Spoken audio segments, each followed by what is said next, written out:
don't forget that the quiz has two sides. So you see two questions, you think, oh, great, I'm done. Okay. Okay.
Please move this window away from the shared application.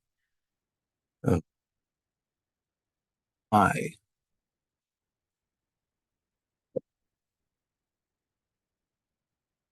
There are times when Zoom just makes me want to scream.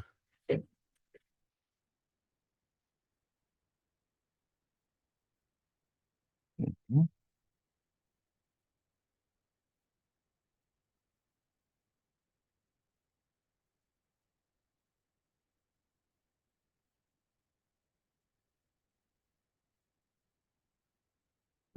There we go. All right. All right. So we took a look at angina pectoris. That results when the heart does not deliver enough oxygen to a myocardium that desperately needs it.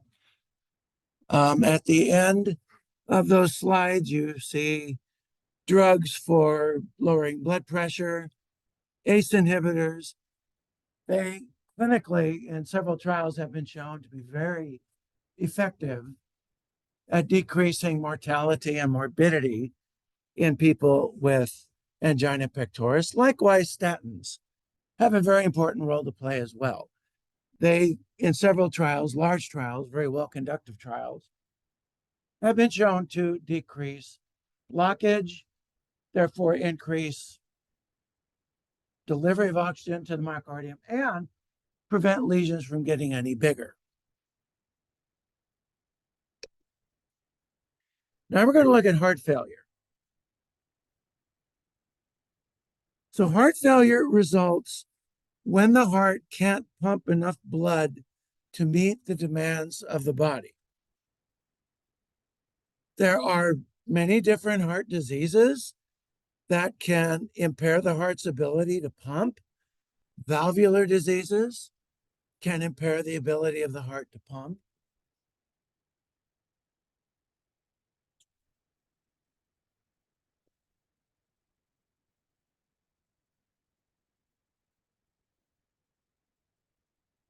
Probably one of the biggest would be mitral valve regurgitation.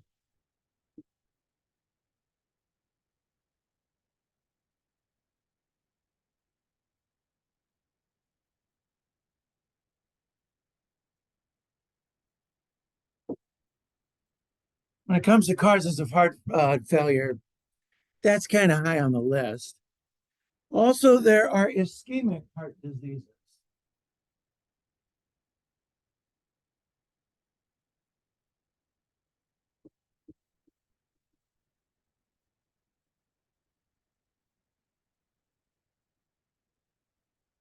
Ischemic heart diseases can result either from atherosclerotic blockage of coronary arteries, or they can result from the heart enlarging.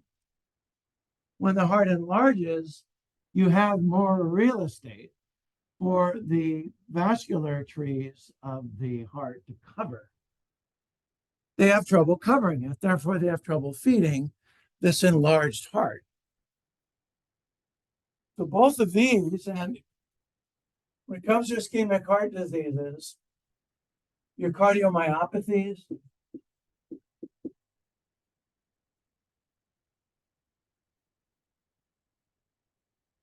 they can cause ischemic heart disease. They can result in heart failure. So can various types of ischemic heart disease that result from blockage as well.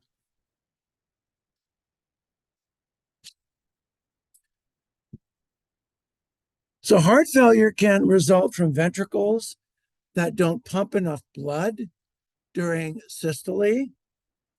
That would be an example of systolic heart failure. In this case, usually the ejection fraction is really low.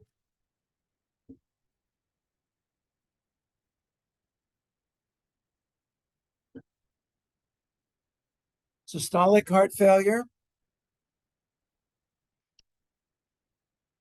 So, for example, if you have dilative cardiomyopathy, dilative cardiomyopathy can be caused by several different things.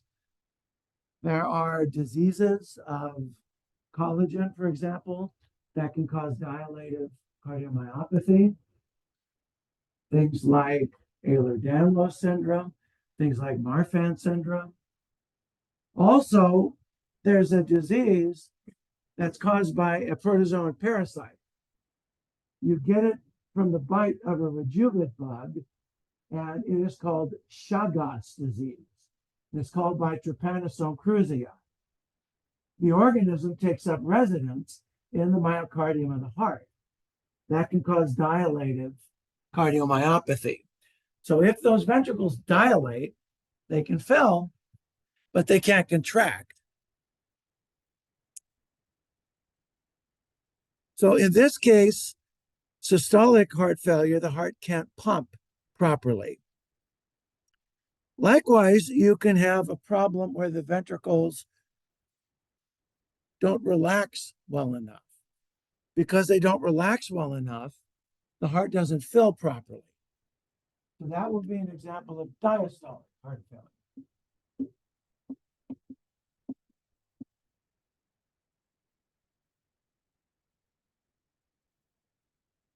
Good example here would be hypertrophic cardiomyopathy.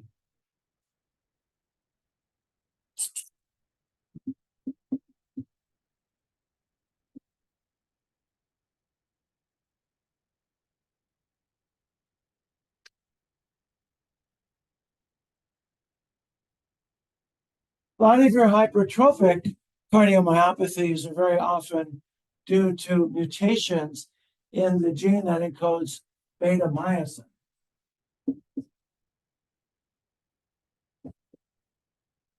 That dysfunctional beta myosin will cause eccentric enlargement of the ventricle. That enlargement causes the ventricle walls to be very, very thick, also very stiff. So, very thick, very stiff means now you have a lot less area in the ventricle to fill. So your ejection fraction in that case, in terms of percentage, will actually still be normal.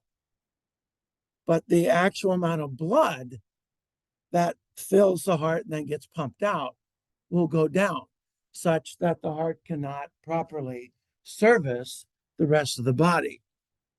So you can have so-called low ejection fraction heart failure. Low ejection fraction heart failure would be a systolic heart failure. Or you can have ejection fraction preserved heart failure. It's HF lowercase p EF, that's diastolic heart failure.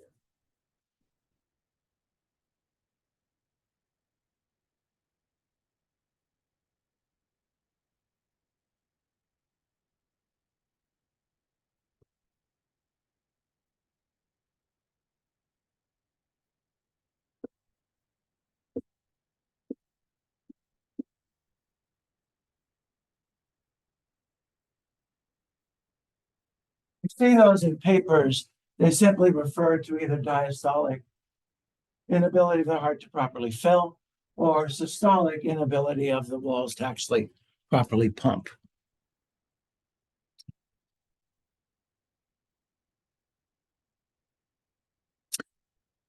In both cases, you will get fluid buildup because the heart's not pumping. Where the heart is pumping and the fluid coming to the heart tends to build up. So you get fluid buildup in other parts of the body. That fluid buildup causes so-called congestion.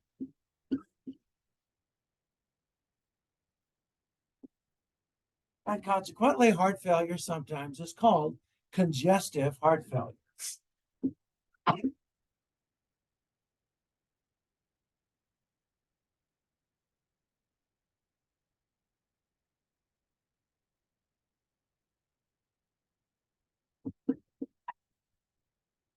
So if you see this abbreviation, CHF, which gets used a good deal in literature, that's what it means, congestive heart failure. Doesn't tell you if it's systolic, doesn't tell you if it's diastolic, just tells you the patient has heart failure.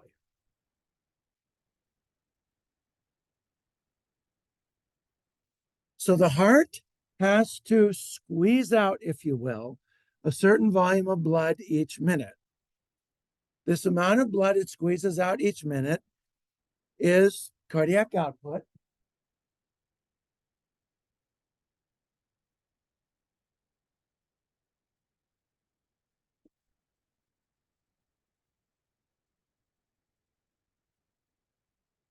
Cardiac output. So cardiac output is the heart rate, the number of beats per minute, multiplied by the stroke volume. Stroke volume. Stroke volume is the volume, the amount of blood that gets squeezed out with each heartbeat. So it's the heart rate. That's in beats per minute.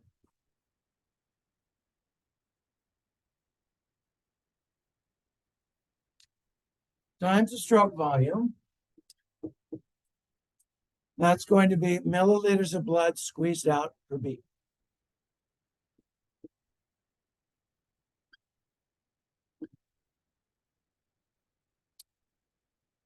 And if you look here at the units, you'll probably notice that beats are going to cancel. So what are the units going to be over here?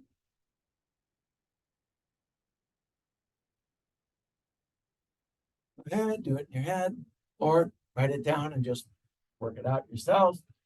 If these cancel,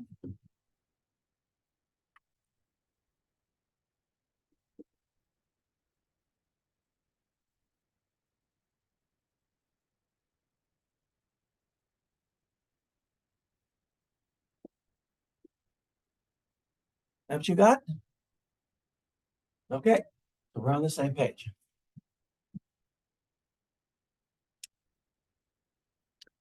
Now, the proportion of blood that gets pumped out by the left ventricle, the stroke volume divided by the total ventricular volume, that proportion is called the ejection fraction.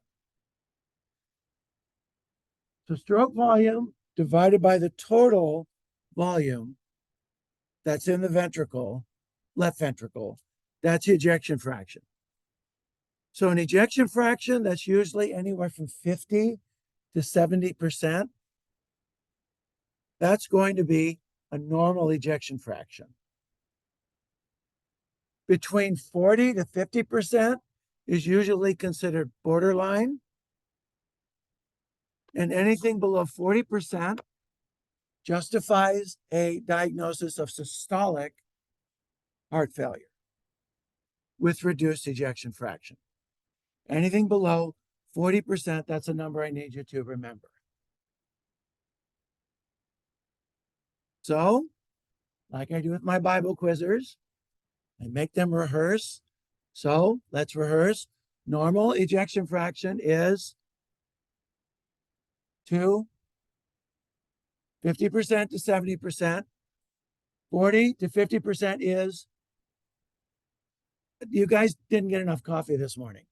40 to 50% is borderline. Anything below 40% is systolic heart failure.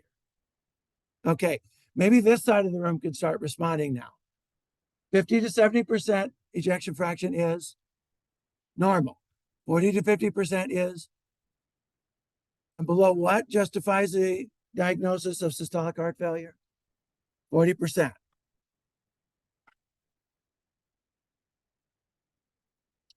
As we said, in diastolic heart failure, ejection fraction will be normal, but the stroke volume is low. Ejection fraction is normal, but the stroke volume is low.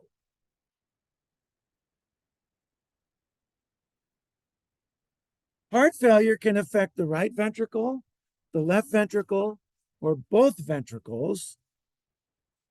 So you can have biventricular heart failure. This defines essentially where the heart failure is happening. Then it can be systolic or diastolic. That defines why the failure is happening. If you have left ventricular or left-sided heart failure, blood will back up into the lungs. If blood backs up into the lungs, you have pulmonary hypertension.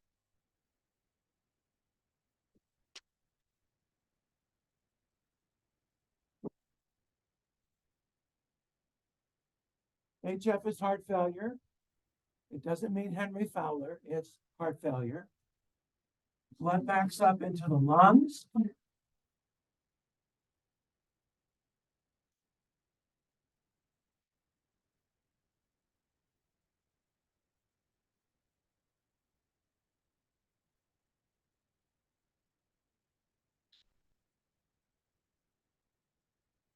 This leads to pulmonary hypertension and pulmonary edema.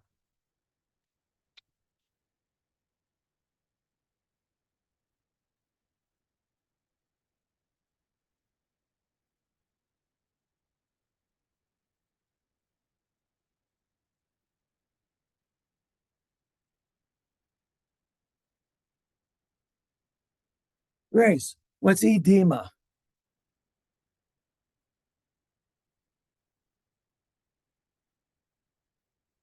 Edema means swelling, usually due to fluid retention. Swelling. When you hear the word edema, think swelling. I say edema, you say edema. Thank you. Ischemia.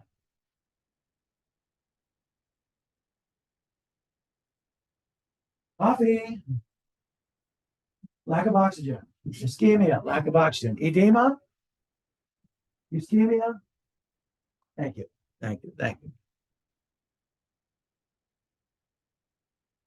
All right. So if you have pulmonary hypertension, if you have pulmonary edema, you're now going to have extra fluid in the lungs. That makes oxygenation harder.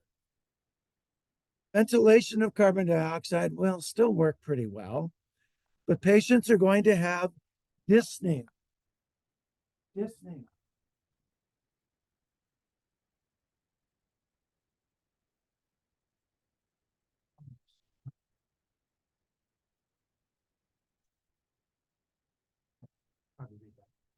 Dyspnea simply means trouble breathing.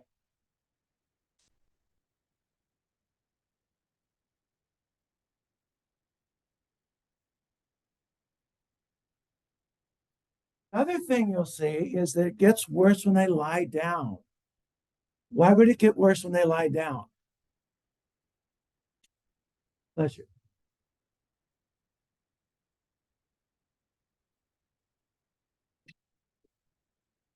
Standing up, that fluid goes here. You still have the upper lobes of the lung. You lie down, now the fluid goes, and now your lungs essentially get submerged in fluid. This is called orthopnea. Orthopnea.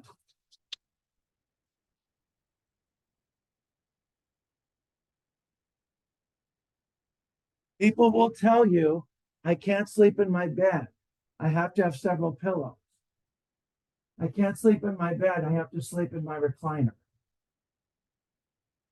Heard that before? That's orthopnea. That's usually due to left-sided heart failure. Left-sided heart failure.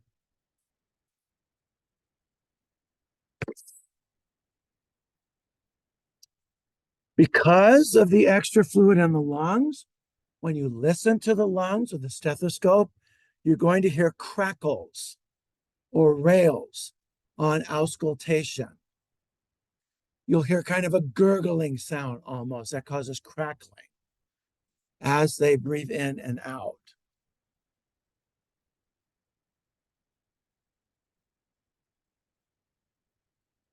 When you listen to the heart, there'll be strong and weak pulses. You'll get this also if you feel the pulse.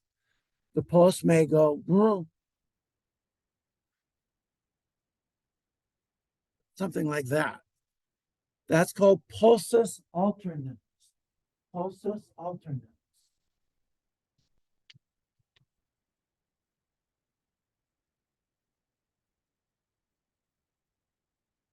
Strong and weak pulses.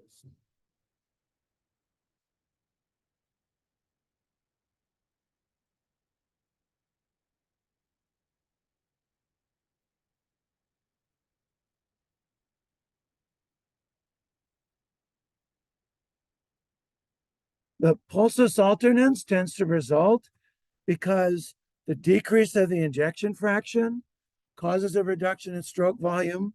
More blood tends to remain in the ventricle, so the myocardial muscle gets stretched more than usual during the next systole. That leads to increased myocardial contraction and a stronger systolic pulse. Then the next contraction, the ventricle is not stretched quite as much. So you get a weaker contraction than the next one because more blood is left in the ventricle. It gets stretched more, so the recoil is more fierce. So you get strong, weak, strong, weak, strong, weak. And if you were to take your own pulse now, using a radial pulse or a jugular pulse, you'd probably notice each one is pretty much the same. Not the case in someone with heart failure. Let's talk about right-sided heart failure. Now blood gets backed up into the body. That can tend to cause jugular venous distension. You can usually see this the best if the patient sits 45 degrees. The jugular vein now has a fluid wave, and that represents the filling level.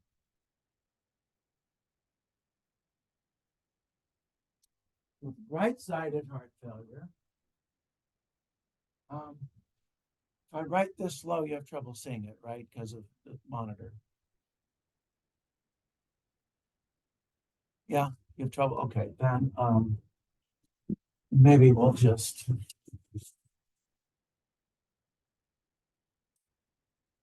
like this part of the board is just not usable because we stuck the monitor.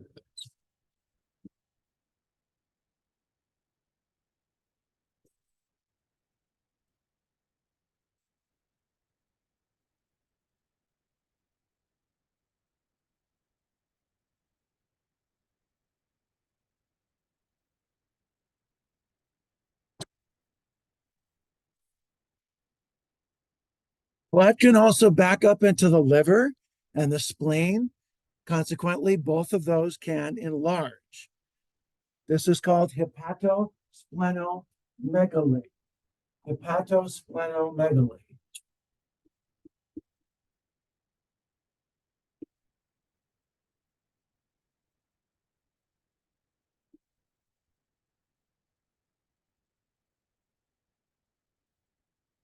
Excess fluid can also move into interstitial spaces near the surface of the liver and the spleen. It can collect in the peritoneum, and it can cause the belly to fill with fluid. That's called ascites. Ascites.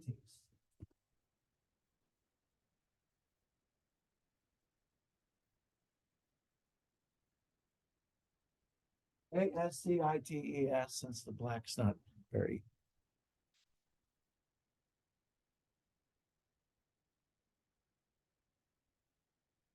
Finally, the interstitial spaces within the soft tissues, especially in the legs, will retain fluid. That will cause a type of edema that is known as pitting edema. It's pitting edema because you can stick your finger into the skin, withdraw your finger, and there's still a crater where you put your finger. So your finger makes a pit. Now it'll go away eventually, but pitting edema is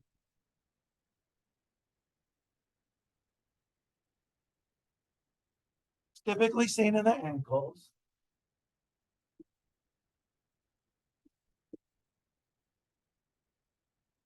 If any of you have had to have surgery, one of the things the doctor probably did, doctor got you on the table, did quick checks, and one of the things the doctor did was went down to your ankles and just gave them a squeeze. The doctor is seeing if impressions from his or her hands were left on your ankles. That indicates to the doctor whether or not you have right-sided heart failure. The doctor's not trying to cop a feel. The doctor is trying to actually ascertain your heart, and that's why the doctor does that. Now, your body responds to this lack of circulation because one of the tissues that receives less blood than it's normally used to receiving is the kidney. The kidney, in response, will make renin. Renin converts angiotensinogen to angiotensin 1. Angiotensin 1 circulates through the lungs, gets converted to angiotensin 2. That causes vasoconstriction. This is meant to deliver more blood to the kidney. But actually, what that systemic vasoconstriction does is it increases the workload on the heart. That increased workload on the heart causes the heart now to have to work harder. But as it works harder against that increased vasoconstriction, the heart is actually going to lose that battle. So what does the heart do in response to that? It enlarges. As it enlarges, however, it fills not nearly as well. So it fills not nearly as well. That means delivery of blood to the kidney decreases. The kidney makes more renin. That causes more vasoconstriction. The heart, therefore, now will deliver less blood. Therefore, the renin, it will enlarge more. And then the kidney gets less blood. It starts to make more renin. And you have this downward descent, essentially, of cardiac performance in response to the compensatory mechanisms your body is making in order to deliver more blood to tissues. Consequently, once heart failure starts, it usually gets worse. Once it starts, it usually gets worse. Eventually, your ejection fraction gets so low, your heart becomes so enlarged and then eventually dilated that you need a heart transplant or you're going to die.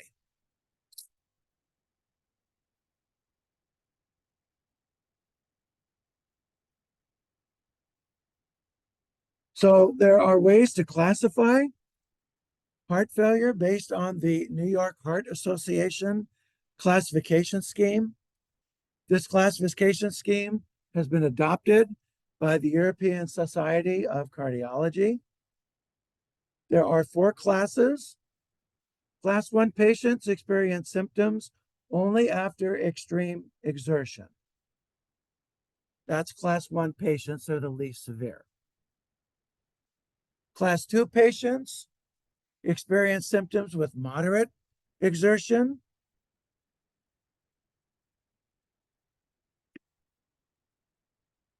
Class 3 patients experience symptoms after mild exertion.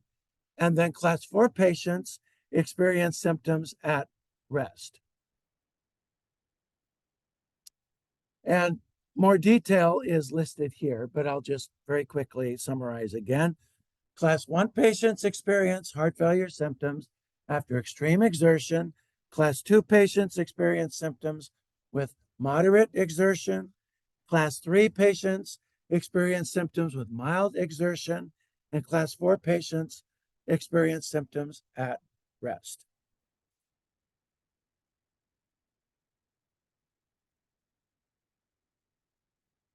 So the goal of treatment is to decrease the workload on the heart. If you decrease the workload on the heart, you decrease the tendency for the heart to remodel. Remodel.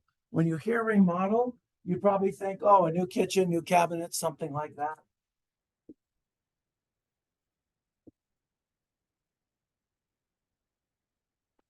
Remodeling in this case refers to the enlargement of the heart.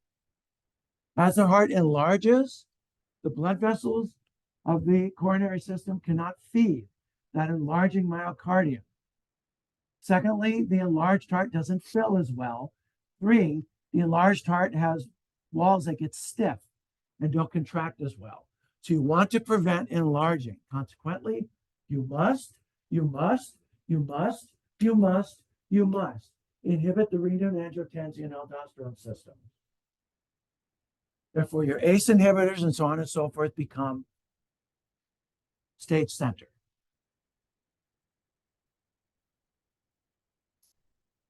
Secondly, it's extremely useful to decrease the workload of the heart. That also decreases remodeling.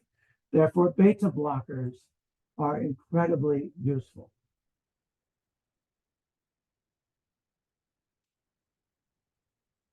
3, diuretics have not shown a tendency to decrease mortality. However, they do decrease symptoms. So diuretics can be remarkably useful. And then 4, a group of drugs that were originally designed for diabetes turn out to be remarkably useful for patients with heart failure. And this is the SGLT2 inhibitors. They work in the kidney. They prevent glucose and sodium reabsorption. So you excrete glucose and sodium in the urine. They cause volume depletion. And now it was discovered that type 2 diabetics who had some sort of heart disease were remarkably helped by these SGLT2 inhibitors. Death from heart failure in these patients went way down. So cardiologists got the bright idea, well, let's just give these to heart failure patients. Turns out it doesn't matter whether you have diabetes or not. They're incredibly effective at preventing remodeling, at preventing hospitalization, at preventing mortality in heart failure patients. So now they're standard fare for heart failure patients, the SGLT2 inhibitors. We'll talk more about them when we get to diabetes, but they will definitely get a mention.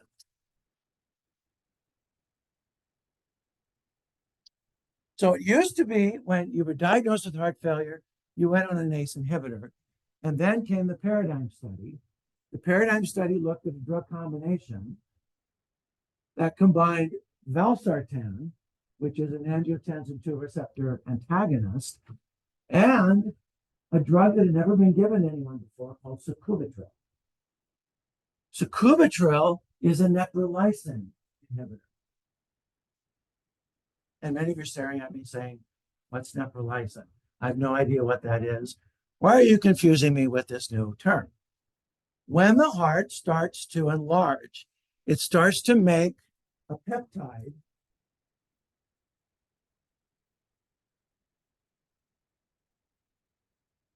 called BNP. Now, this is immensely confusing because people name things, names that don't make any sense, and then those names stick, which I wish didn't happen, but it's the way life goes. So this is called brain natriuretic peptide. It was thought to be made in the brain. Turns out it's made in the heart. It is made in the brain, but it's mainly made in the heart. So the name stuck, BNP. BNP increases kidney activity when it comes to sodium excretion. So you excrete more sodium. It also induces the kidney to release more water. To release more water. In fact, as the heart fails, BNP levels go up. So BNP levels in your blood are a very good indicator of how severe your heart failure is. And if someone has heart failure, one of the first things you'll do is you'll measure BNP levels. So anything above 400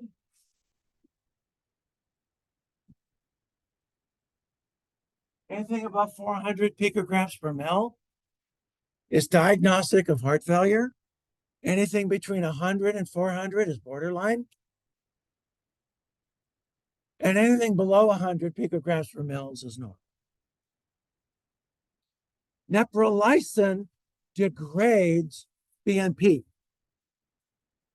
So sacubitril takes BNP and increases its half-life and concentration.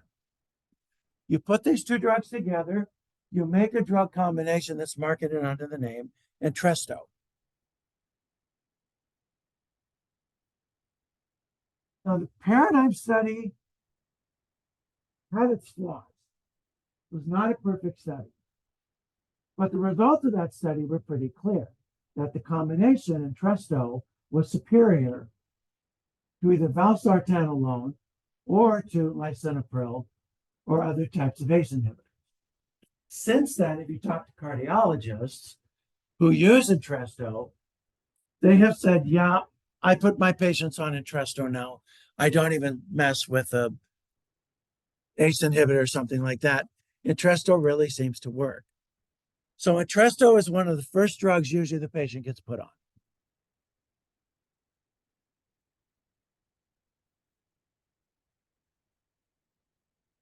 In addition to Entresto, lifestyle modifications are a must.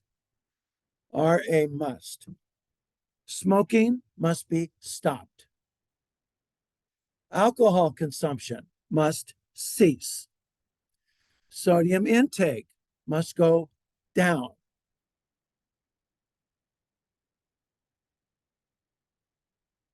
Regardless of what class of heart failure you have to reduce your sodium intake to less than 2 grams per day. You also have to reduce your fluid intake to less than 2 liters per day. So rule of twos. Sodium less than 2 grams per day, fluid less than 2 liters per day. This reduces blood volume and blood pressure, and in turn reduces heart strain.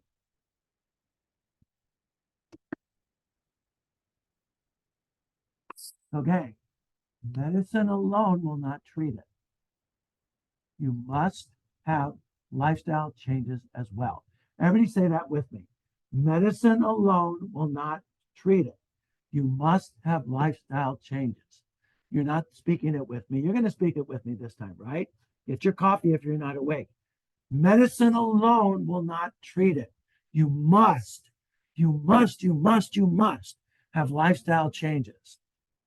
Otherwise, their next stop is the morgue.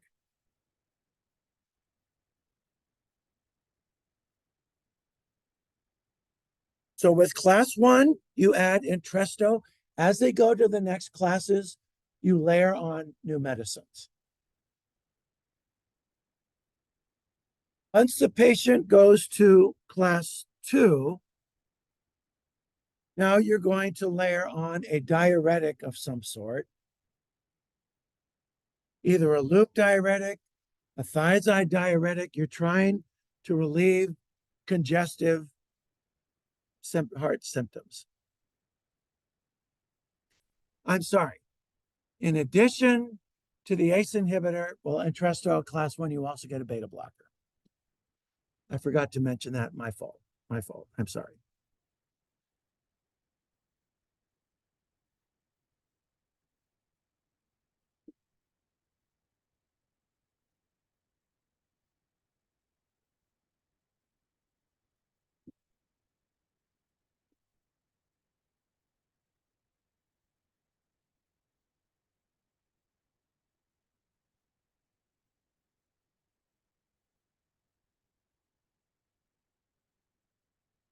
Class 3, patients are usually going to get some sort of potassium sparing diuretic, like spironolactone or plurinone or something like that. Spironolactone has been shown in several well-designed trials to decrease mortality.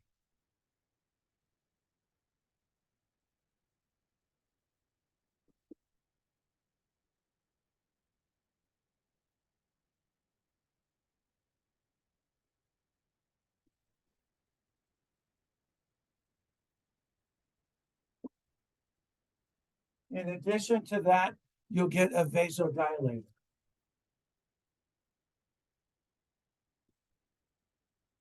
And usually the one that's used is Bidil, hydralazine plus isosorbide dihydrogenase.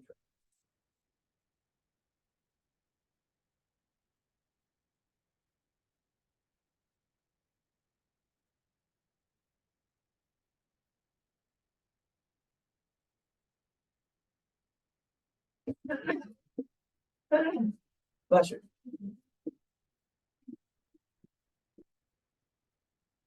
Again, you're adding, you're not taking away drugs, you're adding. You're laying drugs on. Class 4 patients, their heart needs a kick in the butt. So that kick in the butt comes in the form of ionotropes, and the one that's usually given is the digoxin.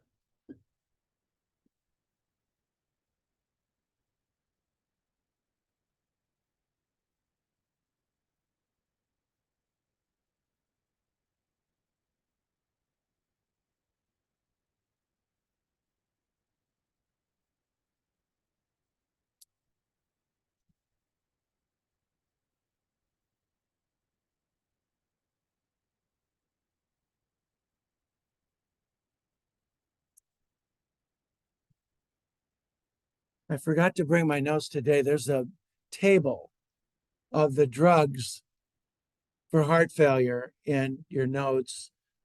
I don't know what page it is because I don't have my notes with me. I forgot to bring it. I'm sorry. Does anyone have a page number for me? 97? 97. Thank you, Gabby. With beta blockers, you're almost always going to use cardioselective beta blockers. The alternative is carvedilol, which is an alpha-1 blocker in addition to a beta-1 and to a lesser extent beta-2 blocker as well. So carvedilol not only slows down the heart, it also vasodilates. Carvedilol is usually only given to patients who have heart failure. Bisoprolol, metoprolol, and nebivolol are used as well. Nebivolol also has some strong vasodilative properties. The strong vasodilative properties come from the fact that the drug tends to activate nitric oxide synthesis inside blood vessels.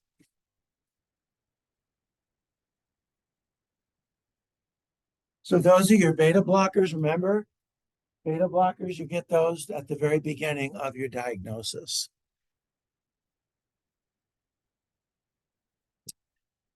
It's not uncommon for people to get heart failure after a heart attack. After a heart attack, you have areas of the heart now that don't contract. Because those areas don't contract, you can now be at risk for systolic heart failure. Typically, after a heart attack, you're going to get a beta blocker anyway, because after you have a heart attack, in order to get the heart to beat more robustly, your sympathetic nerves start to release a lot more norepinephrine at the heart. A lot of research has shown that norepinephrine can cause the walls of the heart to degenerate. Beta blockers prevent that. So they definitively slow the progression of heart failure.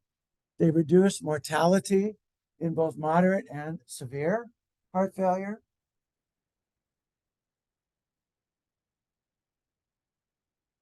So you use your cardioselective beta blockers to prevent bronchospasm.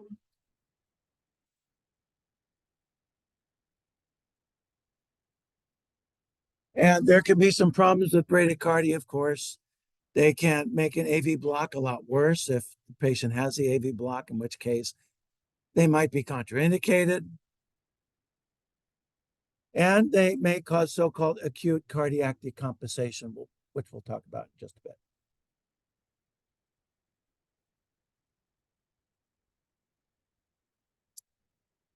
Virtually all heart failure patients will have some fluid retention. Diuretics will relieve symptoms. There's no evidence they decrease mortality, but they do help the patient to feel better. Your loop diuretics are more effective than your thiazides. With diuretics, always start at the lowest dose, titrate up as needed, and always make sure the patient's on the lowest possible effective dose. We talked about the side effects of diuretics already when we talked about blood pressure medicines. Some of them are listed on the table in your notes, so I'll leave you to read those. ACE inhibitors, if the patient's not on Entresto, they'll be usually on an ACE inhibitor or an ARB. These prevent conversion of angiotensin 1 and angiotensin 2. They dilate arterioles and, to a lesser extent, veins. They reduce aldosterone secretion. They definitively prevent cardiac remodeling. They reduce mortality. One of the big side effects can be hyperkalemia. Now, hopefully, your other diuretics are going to take that away, but it's worth watching. These drugs also will tend to improve symptoms. They don't improve symptoms right away. Usually 4 to 12 weeks later, they will improve symptoms. No ACE inhibitor has been shown to be better than another in any clinical trial. They all seem to be equivalent, at least when it comes to heart failure. So if the patient doesn't tolerate one ACE inhibitor, you can put them on a different one. And remember, captopril contains sulfur. If your patient has a sulfa allergy, they can't go on captopril. But they can go on lots of others that don't have sulfur.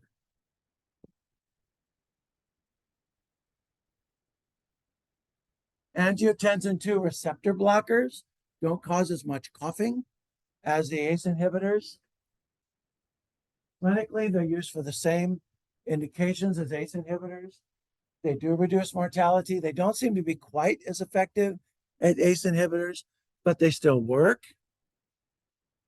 Interestingly, valsartan is FDA approved, and so is condesartan is FDA approved for heart failure.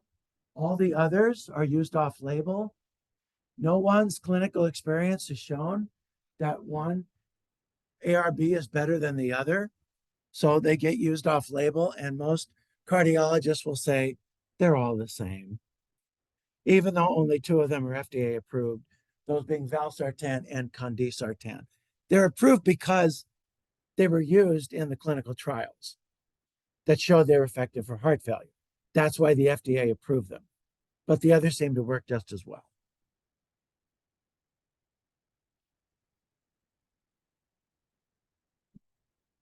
So anyone who is New York Heart Association heart failure class 2 through 4 will get usually some sort of aldosterone antagonist. Spironolactone gets used a lot because it's very cheap. It can cause gynecomastia in men. It's a steroid, so it interferes with testosterone synthesis. It's also used topically as a hair growth supplement. Eplerenone works just as well, and it doesn't have those same effects. So these block your aldosterone receptors in the collecting tubules. They increase salt and water excretion. They reduce remodeling. They reduce mortality. These can cause hyperkalemia. Your patient's already on an ACE inhibitor or an ARB, which can cause hyperkalemia. These can cause hyperkalemia too.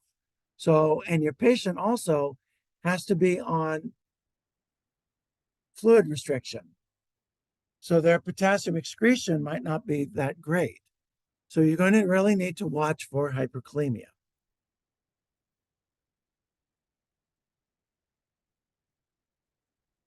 The so-called Emperor clinical trial randomized 3,730 patients who had New York Heart Association class 2 through 4 heart failure and a left ventricular ejection fraction of less than 40% to either 10 milligrams empagliflozin, that goes by the trade name of Jardiance, or placebo. Half the patients had type 2 diabetes. At baseline, 20% of the patients were taking Entresto. And then in a follow-up of 16 months, composite cardiovascular death, hospitalization, and other types of side effects were significantly reduced by empagliflozin versus those who took placebo. They also decrease empagliflozin, decrease the onset of renal disease. The efficacy was similar whether or not the patient had diabetes or didn't have diabetes. So because of that, several of these SGLT2 inhibitors have now been approved for heart failure, whether or not you have diabetes. So of these drugs, dapagliflozin and empagliflozin, Farxiga and Jardiance, have both been approved for heart failure. Canagliflozin, which is the first ever approved SGLT2 inhibitor, has not been approved. It has not performed as well in clinical trials as the other two drugs. There's also another drug that was just approved end of last year. That's called sotagliflozin. That's also been approved for heart failure. I don't have the trade name of sotagliflozin on my list anywhere, so I can't tell you what it is. But several well-designed trials have shown that these drugs are effective for heart failure. Where would you get them? You would get them essentially somewhere around here.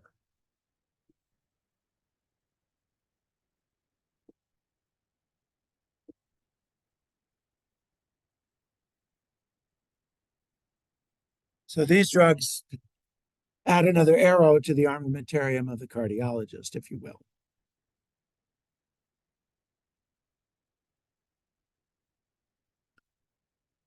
Finally, for today, you have your vasodilators. Vasodilators can reduce preload and afterload, thereby reducing stress on the heart. And the main drug is hydralazine. You can either use generic hydralazine. Generic hydralazine, it's an old drug, it's very cheap. Or you can combine it with isosorbide dinitrate, that's called Bidil. You can also use generic isosorbide binitrate itself. How hydralazine causes vasodilation is still a big black box. Nobody knows. But the drug dilates both veins and arteries. Both veins and arteries. So you decrease ventricular stretch. This drug does reduce mortality. It can cause headaches. Those headaches can be severe. And it can cause some fluid retention. It can also cause a lupus-like disease that goes away once the drug is terminated. That occurs in about 4% of people who take the drug. That drug combination, Bidil, is very inexpensive. It also works exceptionally well in African-American populations. We will stop here, and we will begin on Monday with the pain in the butt that is digitalis, that digoxin. This drug is a pain to manage. So there'll be a lot of caveats with this drug, but this is a drug that gives your heart muscle coffee. All right, have a great weekend. I'll see you all on Monday.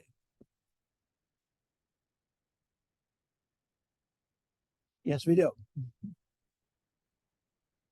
We do. I forgot. In fact, I've got it written. I've got it written actually on my, make sure you write the exam this weekend. I've got it actually on my calendar. I just forgot to look at my calendar this week. So yes, we have an exam Monday.